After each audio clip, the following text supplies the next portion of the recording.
And yeah, I did want to say hello to the next people who have come in. I'm guessing that you're Candice. I am. Hello. Hi, Candice. All So right. nice to meet you. It's I'm so happy you're able to come at the last minute, like everybody, and come and participate in this important event. And I'm totally going to put you on the spot right now. And I apologize for doing it live, but I'm just realizing that, it's probably been about an hour since we've done any kind of land acknowledgement. And at the time, you don't necessarily have to, but I could, but I thought maybe you might prefer to.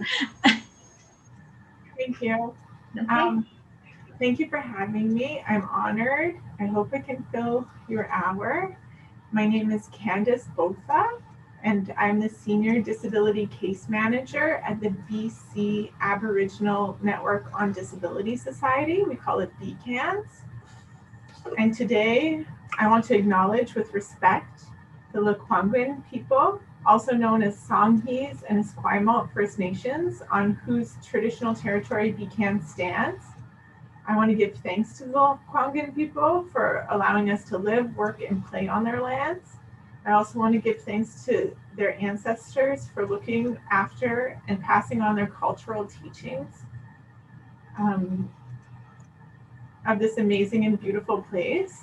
Lekwungen people have been caretakers of this land for thousands of years. Lastly, I would like to recognize the traditional and ancestral unceded territory of the First Nations, whose territories all of you are joining us with from today. Please take this opportunity to learn about the history of these lands and honor the original inhabitants. Thank you all for allowing me to make these recognitions and acknowledgements today. Land acknowledgements are necessary steps towards reconciliation. Thank you. Today, I'm going to cover two areas. I have a presentation with a PowerPoint, if I'm able to share it, about BCANDS and all of the programs that we deliver. And I'd also like to give you a background of my history and what has shaped my perspective on disability. So I have the lived experience of having a chronic illness, and I have been working in the disability field for probably much more than 15 years now. I've been saying that for a while. I've been here at BCANDS for 2 years in the case management program. And before that, I spent several years setting up a arts collective with deaf and disabled filmmakers. It's called Camcorder Productions. It's based in Toronto. And we've made several films, including all ASL films with all deaf casts. We have a horror film called Deafening Darkness and a historical film that's coming out soon called Old Mother Tongue. I've worked for the Ethno-Racial Persons with Disability organization based in Toronto, the Ottawa Independent Living Resource Center. I've worked with landmine survivors and deaf organizations in Zambia and Africa. And I could go on forever, but I've also done a lot of personal care work through direct funding programs in the UK and here in Canada. I've had a very rewarding career in disability and have had many disabled mentors, colleagues, and friends throughout my life. Before that, I was raised by a mother with a physical disability and chronic illness. She is the best, most fun, adventurous mom in the whole world. She also happened to be a leader in the disability rights community. Some of you may know who she is, Tracy Walters. She was the executive director of Independent Living Canada for 17 years. So my little brother and I would pile onto her scooter and go pretty much everywhere she went because she was a single mom. And that included a lot of time in hotel swimming pools and underneath boardroom tables with seeing eye dogs in every major Canadian city. Growing up in the independent living movement was like growing up in an equitable future, kind of like when you watch the Paralympics. You're surrounded by passionate and determined professionals and all kinds of new interesting technologies. Sorry, I didn't notice my paper was in front there. We went to Parliament Hill a lot. We were both invited to meetings within the offices, but we also attended a lot of protests outside of Parliament Hill. In 1993, when I was 9 years old, it was when I first heard of the concept. It was called mercy killing. And it's because it hit the headlines that Robert Latimer had murdered his 13-year-old daughter, Tracy Latimer. She was 4 years older than me, and she had the exact same 90s haircut that I haven't forgiven my mother for giving me yet. She was a girl with cerebral palsy, and I attended many meetings and protests with my family about what the court outcomes were going to be for her father. I overheard lots of conversations about slippery slopes of what this could mean for other people, and how it's possible for someone to judge another person's quality of life. In that time, in my, young mind, I really questioned if Robert Latimer ever hung out with people like us. Because I always saw people in chronic pain, people on ventilators and all kinds of contraptions, people with communication barriers who used communication boards and headbands with pointers in order to point to the words that they wanted to communicate. And all of those people were the most important people who flew to these conferences every year. They were the people who went up on the panel stage and spoke to hundreds of professionals. They were people who had their own attendants and personal assistants and highly trained service animals. They were parents and they were heroes, and they were all of my role models and people who made money and paid taxes and joked around. It was very hard to understand a different perspective about disability.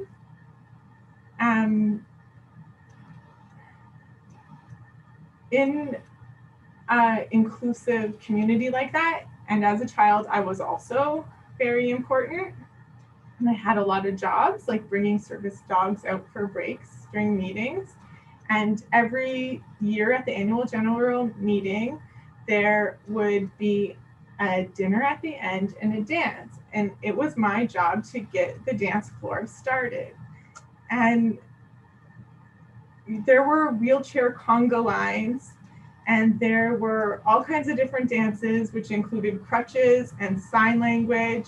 And there were some people slow dancing, where they would sit on a person in a motorized wheelchair's lap and spin around. And it was totally normal and so much fun. And I have never felt embarrassed or needed to drink in order to dance. Like, it's just a natural, my absolute most favorite activity, because I grew up in a place where everybody belonged. Everybody's body mattered, not just 25-year-old bodies that the media likes to glorify. And I want to ask, like, do you know how nice it is to live in a world where you matter and belong and you have that unshakable sense of security. It's incredible, and there is such a depth of knowledge and richness that I wish that the rest of society could learn from the disabled community.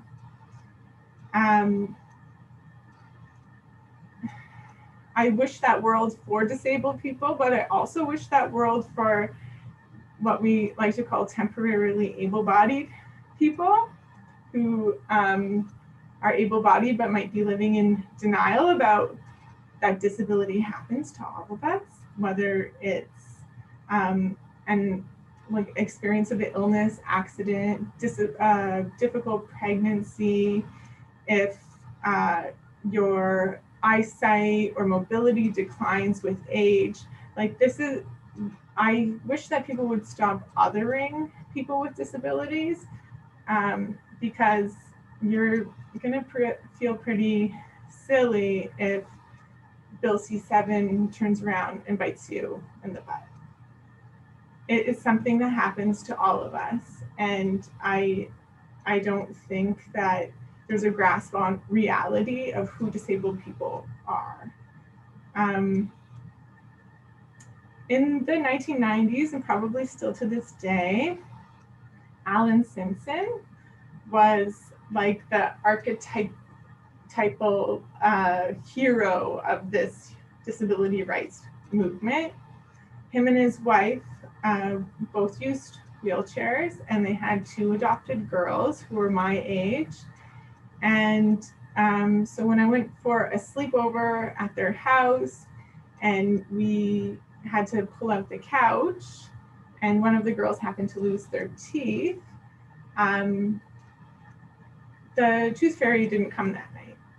And when the idea was proposed to us that maybe the tooth fairy used a wheelchair, that was completely plausible in our world. Like, that wasn't a question.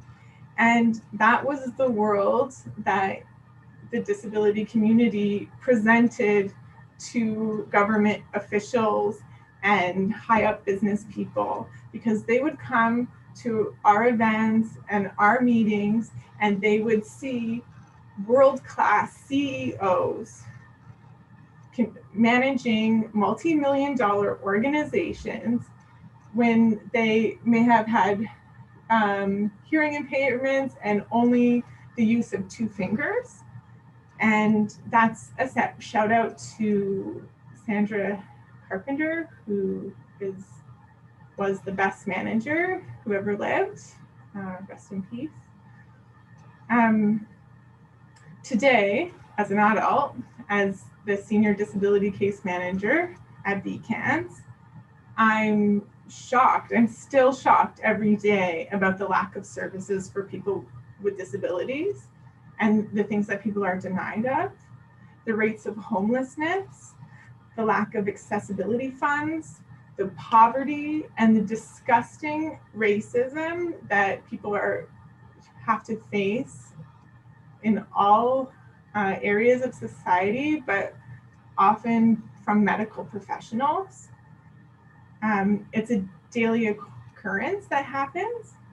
Yesterday, a woman called me who goes to dialysis 3 times a week, and she's completely ignored. And when she is spoken to, she's been told things like, if you don't like it, you can go home and die. She's been being gurneyed into surgery and told that she was taken off a transplant list, like exposed to stress that she doesn't need to be in a time like that. She's been suspended from life-saving supports for a week at a time. And recently she asked a security guard to help push her wheelchair over the threshold of the door, and he used his foot. And these are stories that I hear all the time. They're stories that are documented on social media, in mainstream media outlets and in medical reports. Like recently in BC, we had In Plain Sight published, and it speaks of these awful experiences that people are experiencing every day. So my question to the government officials who are debating Bill C7 is, how are you going to enable people to die with dignity when they're not able to access care with dignity? You cannot die with dignity when you haven't lived with dignity, period. I can go into my PowerPoint about BCANDS and our programs, and if I have more time, we can discuss more of the challenges that people with disabilities, Indigenous people with disabilities, are facing every day. I mean, I've sort of blocked you in till, just going to double check the schedule, but I think I have you until 1 because I had gotten an email from you and from Neil, and I wasn't sure who exactly wanted to present. And so I thought, I'm just going to block off an hour, and that way there's lots of time for whoever wants to speak, because I think, your organization is very unique in Canada, really, right? And important to share what you know. I hope I fill the hour. I'm here too, and I don't know if anyone else, it looks like there's a lot of people in the background that I'm sure you can see, but some of them may not actually be here right now. But if anyone is and they're interested, if you're willing to talk with people, I'm totally open to more people joining in. Yeah, after the PowerPoint, I'd be happy to take questions. Okay, great. Let's see, I'm going to try to share this screen. Should be, maybe you might not be allowed. Oh, no, yay, okay, good.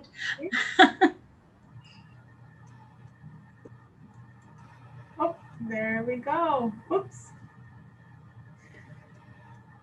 So, the BC Aboriginal Network on Disabilities Society, we're here on Vancouver Island.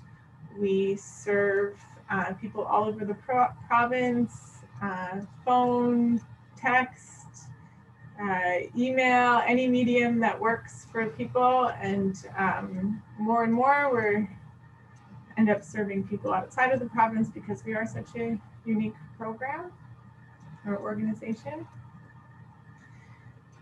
We're the only Indigenous disability organization in Canada, and we're internationally recognized. We hold a consultative status with the United Nations, and I'll get more into the programs of how we work with individual clients, but we see how policies are interpreted into the lived experience and how they're put into practice and how they work and how they don't. So we use this knowledge and experience and these relationships to help inform and make recommendations on how to have a more inclusive and accessible Canada for all Indigenous people and their families, or Indigenous people with disability and their families, all Indigenous people.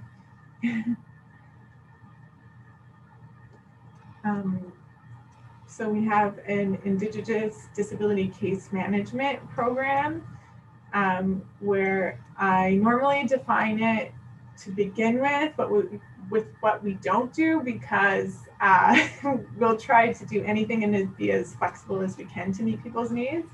So we don't give legal advice and we're not counselors. We do an intake interview where we learn about each individual, identify the goals that they've come to us with, but also other goals, and come up with strategies on how to have their needs met. And this is very broad. Sometimes they're trying to navigate Human Rights Commission complaint processes.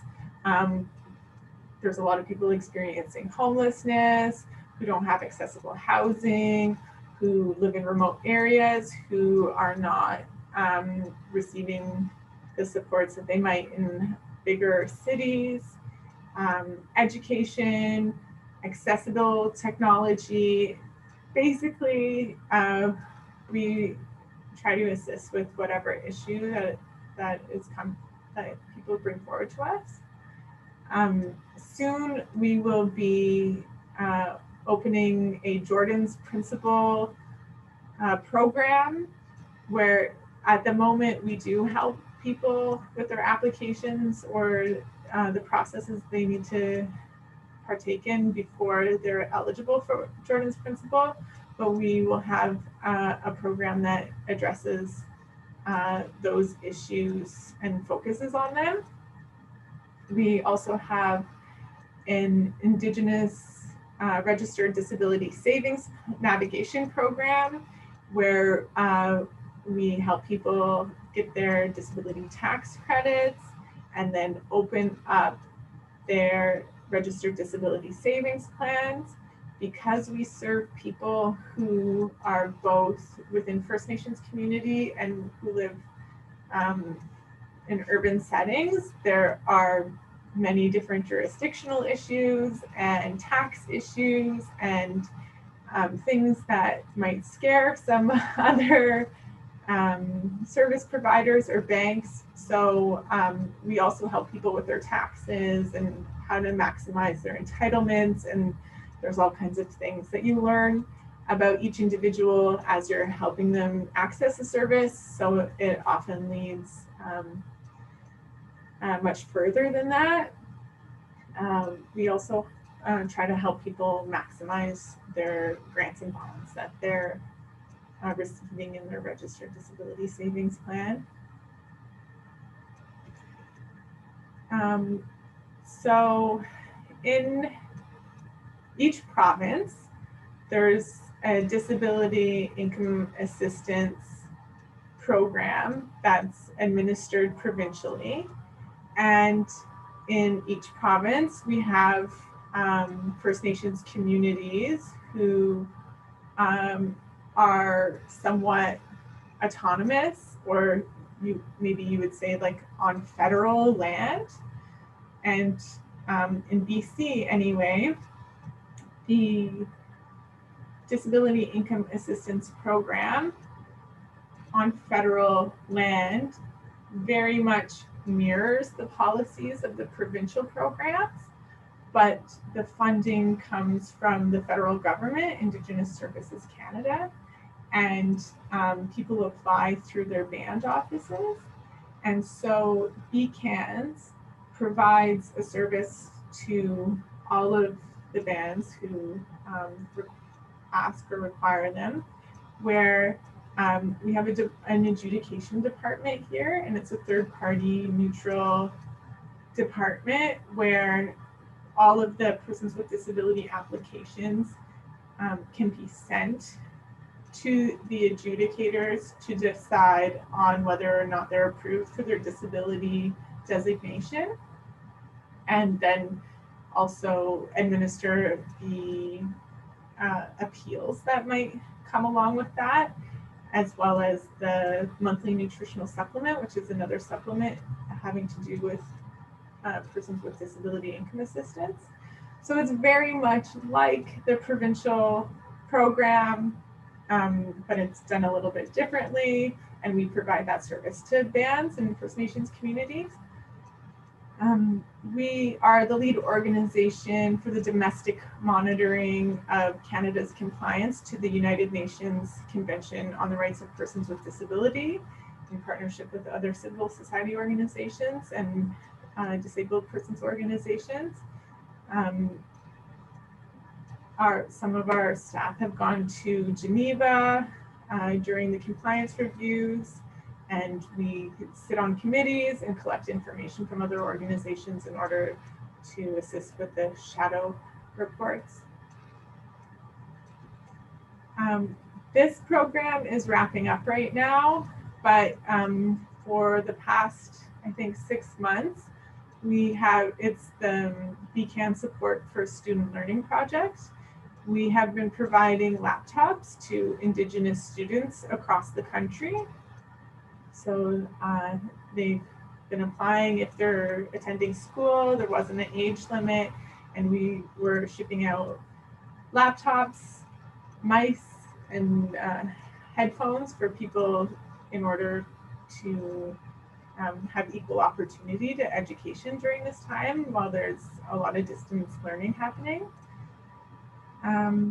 We have a BCANDS Indigenous Employment and Disability Project, and we engage Indigenous and non-Indigenous communities and organizations to identify barriers that people experience in obtaining employment and hiring Indigenous people with disabilities. The data is collected and shared with governments to raise awareness and suggest solutions.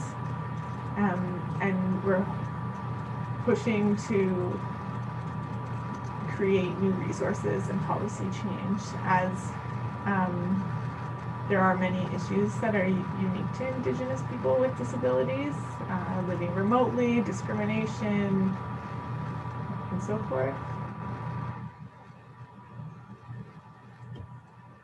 Indigenous COVID-19 awareness support. This program has been running for about a year, and when you're an Indigenous person, especially if you have a disability, there are a lot of jurisdictional issues of where your medical benefits come from, or if there's a policy change at the province, there might be like a small lag between if that's adopted federally and then how that's administered, and to see if all the communities are aware of these policy changes, because it's not equal access to communication the way that it can be centralized through the provincial government, as a lot of places are self-governing. And there's so many nitty-gritty details of how things work. Like if you are First Nation status and you're living in a First Nations community, how do you prove your income to access CERB? At the end of the year, how do you claim CERB, and what do you do? Like, there is so much learning that all the people who work at this organization have to do constantly, because the policies are constantly changing and they just don't translate the same to different populations. So we have to have constant communication and constantly constantly trying to adapt the way that we do things so that it works for all people equally.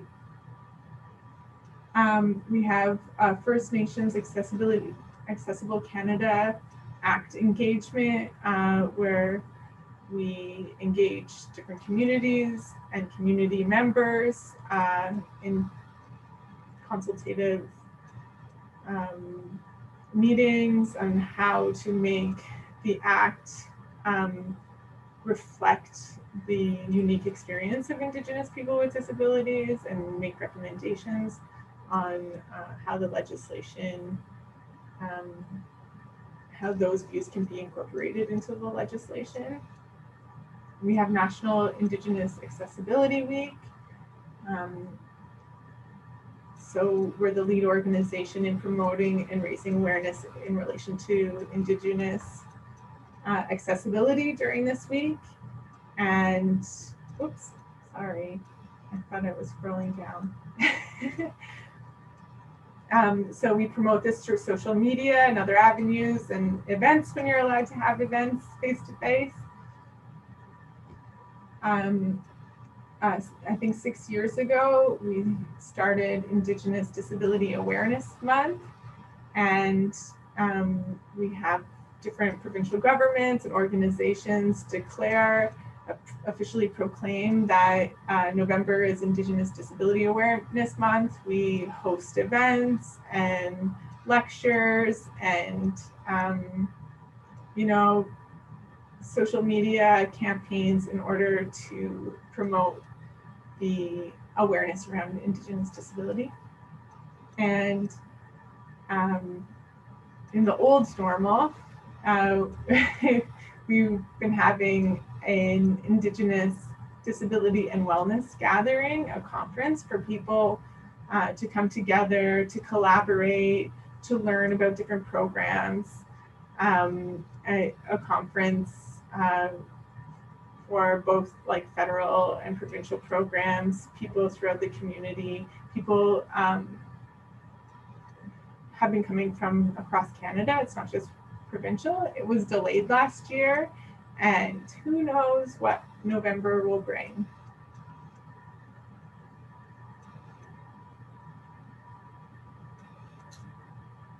Oops. I can't scroll anymore. These are a list of different awards and recognitions that BCANDS has received, and the committees where BCANDS represents the needs of Indigenous people with disabilities, both provincially and nationally, and several international committees. There, you know, are Indigenous people in all parts of the world, and it's important to learn from other experiences and successes.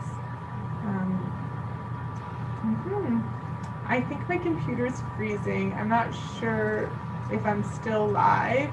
Can someone confirm that to me?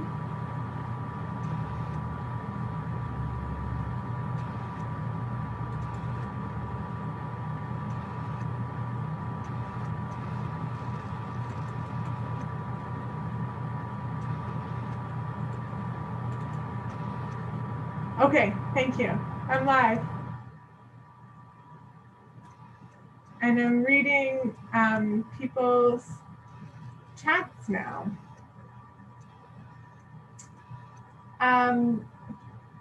So there's a question about Jordan's principle.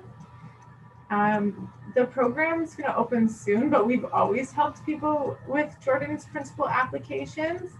So if there's family who needs support with that, I suggest that they contact BCANDS.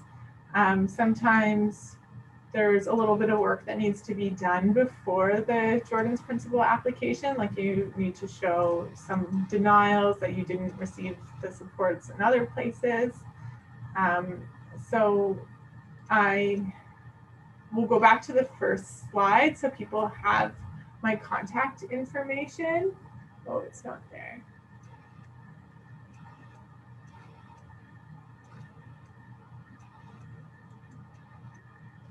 Well, I can tell you, our office number is 250-381-7303, 250-381-7303.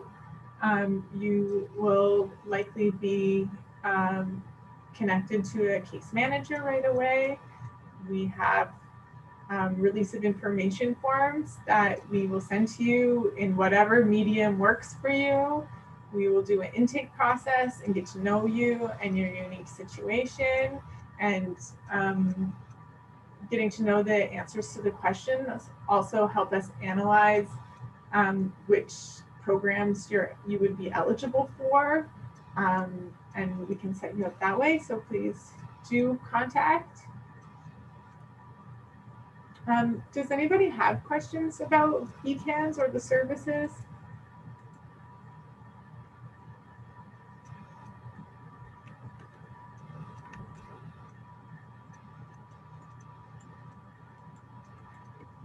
Okay, well, I'm gonna take this screen off and then I'm gonna talk about another topic.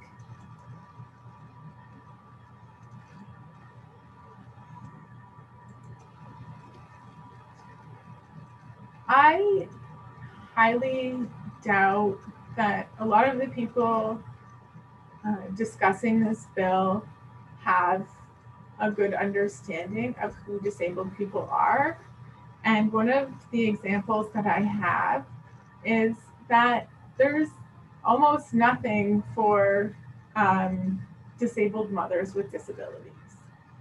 There is one program in Ontario that I know of, which is fantastic. It's through the direct funding program, through the independent living centers. It's funded by the Ministry of Health, and some of your attendant services can go towards the routine daily task of parenting.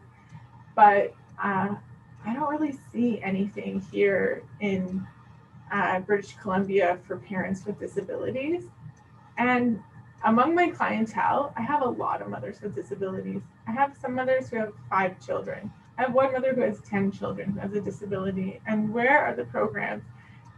There used to be a long time ago in the 80s and early 90s homemaking, where you could get some assistance a few times a week. It's just like totally unrealistic. Like a lot of people's ideas of who disabled people and disabled women are. People say to me, oh, your mom had a disability, so you have a different view. But I've seen a number of amazing professional women who are paraplegic or have other mobility issues, using power chairs, with big pregnant bellies, and like beautiful husbands and wonderful families who they're supporting through their work.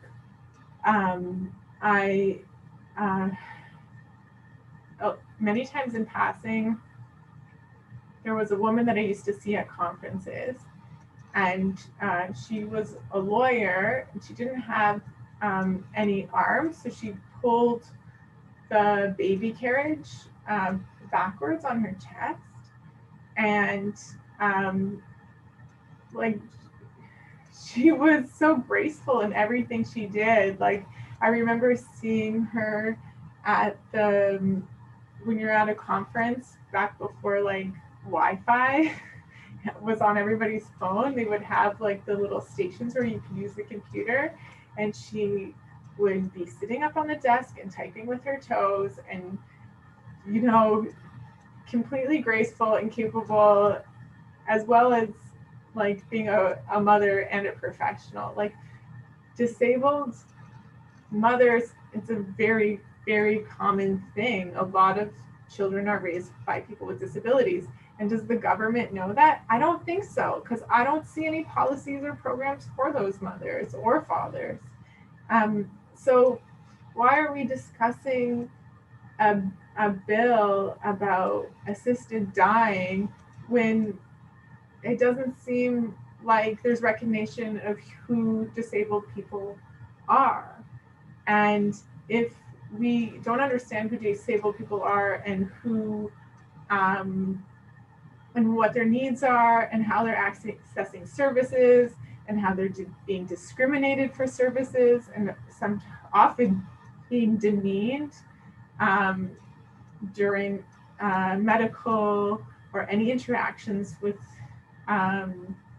government, employment settings. Like if we're not fully understanding that, then why are we so easily speaking about the death of people with disabilities? Tracy, do you have any further questions or anything?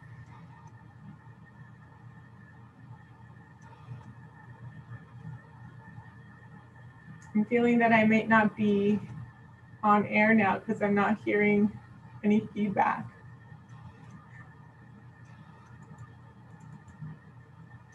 Okay, I'll keep going. Thank you for the reassurance, Inclusion Canada.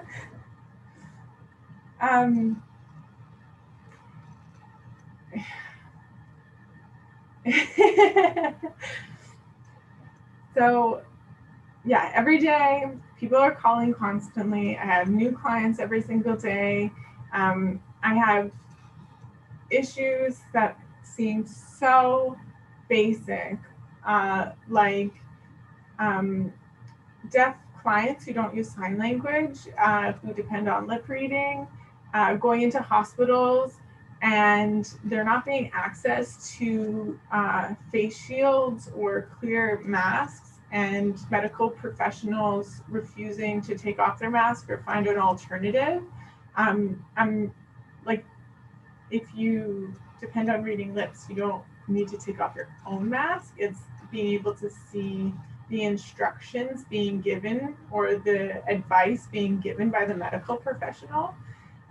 So I've had this come up a lot, and it's even been to the point where there was a 5-hour medical imaging appointment. So there were many instructions and many different things to do, not being able to eat when you're allowed to eat, to allow the next test to go on, and how my client survived this, I don't know, with not being able to see lips for lip reading. I have a huge issue with the standard of housing, provincially, not during the pandemic, but for many years. There have been like home adaptations for independence, renovation funds for keeping people in their homes, in the communities, and having accessible houses, being able to do renovations. And if you live in First Nations community, this funding is just not equally accessible to you. There's programs that are advertised through CMHC, and I have not seen any funding announcements for the last 3 years. And this is an issue that affects a lot of people, but especially children, where they're living in homes where they don't have access to mold remediation, they might not have adequate heating, or like the houses are not finished. Like you can see the snow through the spaces in between the doors and the frame. Completely inadequate. People who are disabled and can't access a private bedroom or bathrooms or kitchens, who are living in overcrowding, and the funding is just not equally accessible from the provincial to the federal funding. Sorry, I was just reading a chat. The standard of living for some people has absolutely shocked and appalled me. Before being in this role, like I just didn't imagine that there were people in Canada who had to live at this standard, but there are many. I have clients who live outside. They live in like a camper without water or electricity for 7-8 years. I have people who have been living on the street, on the waiting list for subsidized housing for decades.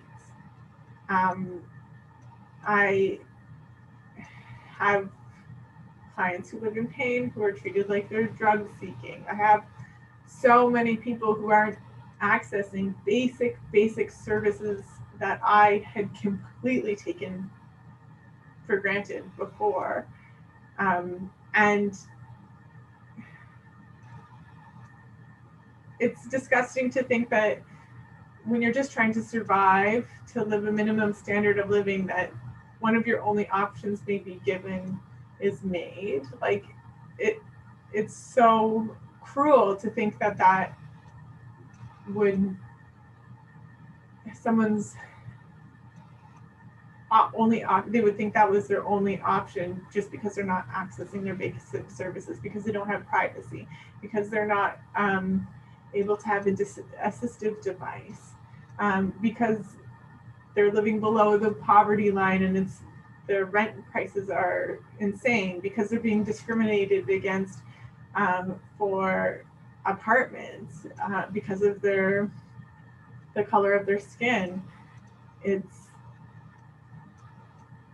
I just keep coming back to, how do you die with dignity if you aren't able to live with dignity, if you're not treated with dignity and respect on a daily basis? How can we even begin to discuss dying with dignity? How does that make sense?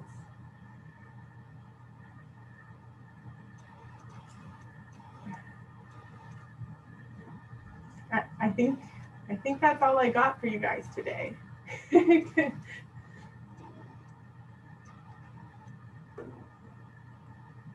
Just unmuting myself.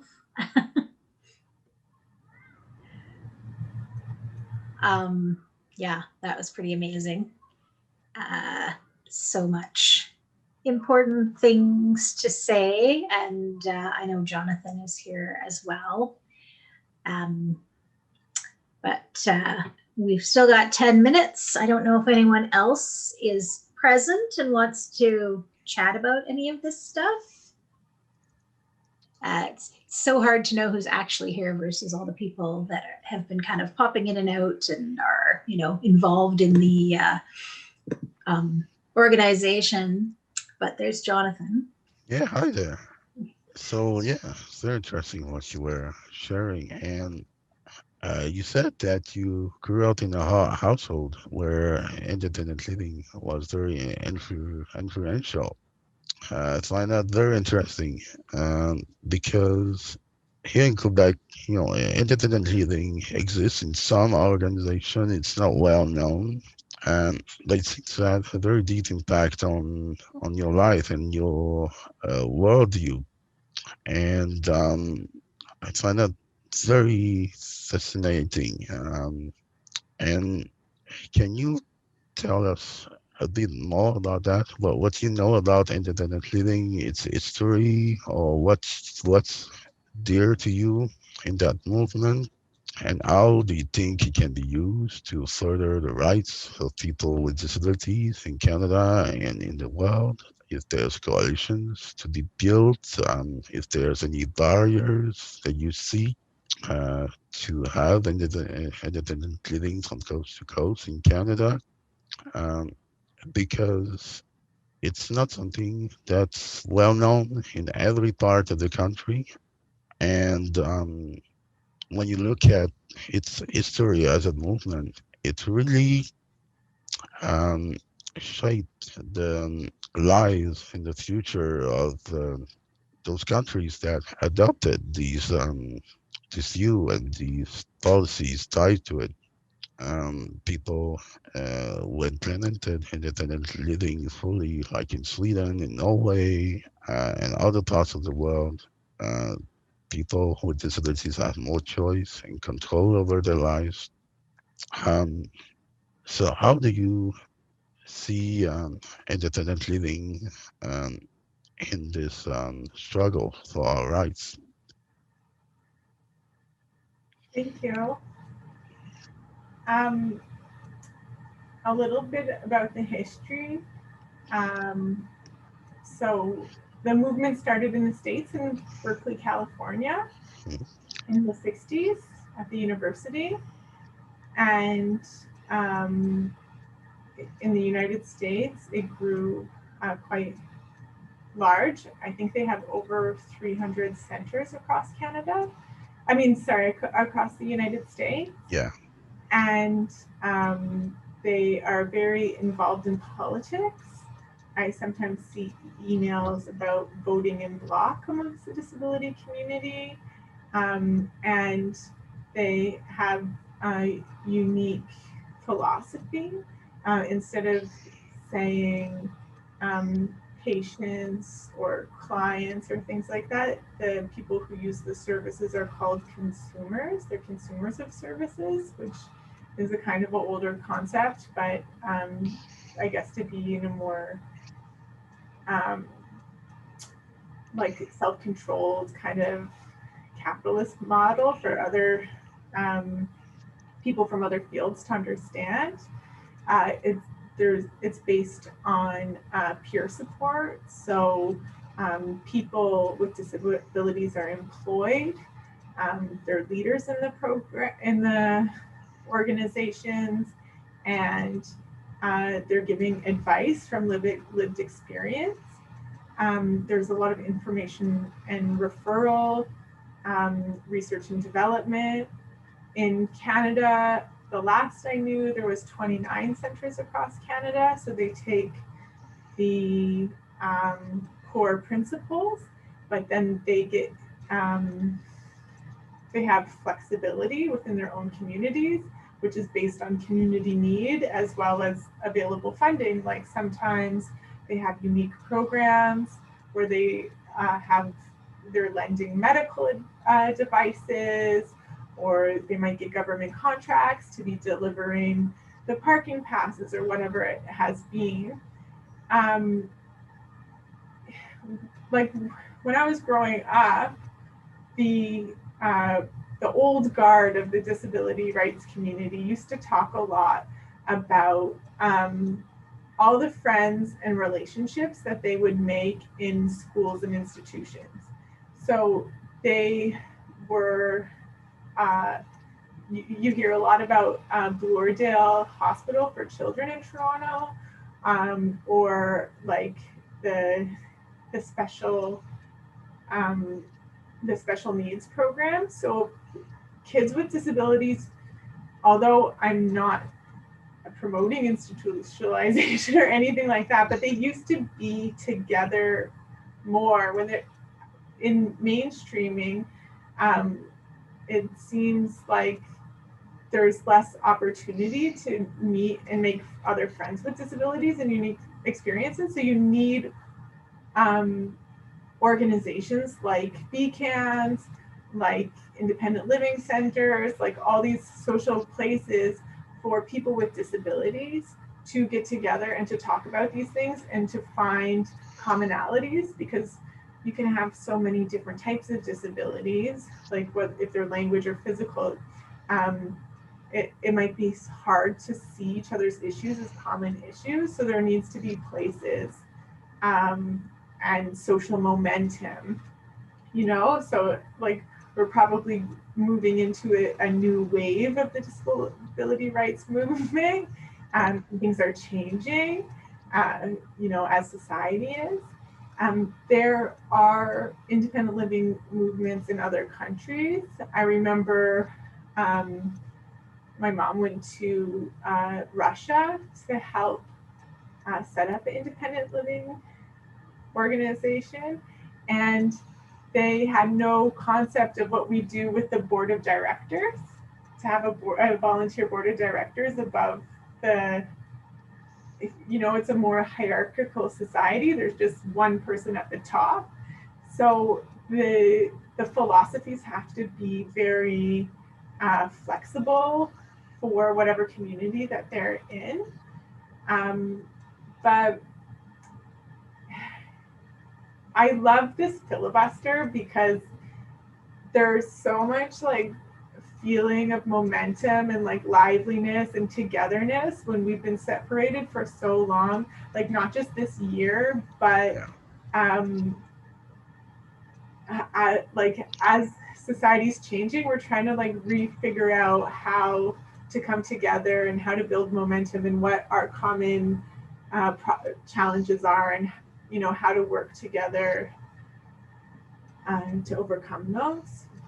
So it could be a very exciting time, Yeah, definitely. It's a good opportunity to network among us and build momentum and a movement going forward. And people, it always shocked me because people don't necessarily see, this euthanasia, assisted suicide, MAID issue as a disability issue, right? They think it's separate, has nothing to do with that. It's about choice, individual choice. But they fail to connect the dots that it really impacts the lives of people with disabilities, and it's just ableist policies. Um, so I think there's a lot of work as well to be done within the community to educate people and help them to connect the dots. And even in the general population, people have very simplistic views as to why MAID is a good idea. Um, but goes so deep, you can spend a whole lifetime studying these questions, and it's it can get very complex. Um, so we definitely to need to do more about that and come together as well to exert pressure on the political class so that they make the right decisions. And they tactically need to represent ourselves as much as we can. Um, so I don't know how it's gonna look in a few years' time, but it's definitely a critical time for us as a community. I think otherwise, if we don't push back, then our community will just shrink. I think. And where there's people with severe disabilities, they make a very very small portion of the population in Canada. Even fewer are able to live really in the community with the available services right now, and that could be decreasing if there's no pushback to get more assistance to live. I don't know if that can be used as a bargaining chip to get more or anything like that, but we definitely need to do more to get the help we need and to push back against all the discrimination we face. So yeah, I find it very cool to have seen so many younger people participate to the um, the Zoom filibuster. It gives me hope that we can come together and do something. It's very cool. So yeah, you were booked until 4. That's it. Make the last statement. Yeah, Tracy. And thanks a lot for your presentation. Thank you, Candice. Yeah, thanks.